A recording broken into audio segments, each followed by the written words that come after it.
চারপাশে সবাই বিশ্বাস করে প্রতারণার শিকার। এখন আর সহজে কেউ কাউকে বিশ্বাস করতে পারে না।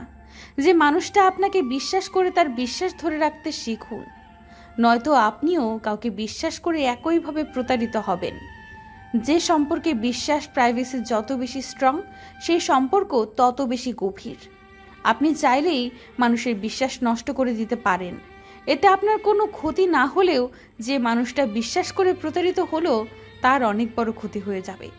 কাউকে ক্ষতি করে আঘাত দিয়ে নিজেকে ভালো রাখা যায় না। তাই কাছের মানুষের বিশ্বাসের মর্যাদা দিন, তাদেরকে ভালোবাসুন। বিশ্বাস এমনভাবে ধরে রাখুন যাতে কেউ বলতে না পারে আপনাকে বিশ্বাস করে কেউ ঠকেছে। মনে রাখুন, কাউকে ঠকানোর চেয়ে নিজে ঠকে যাওয়া ভালো।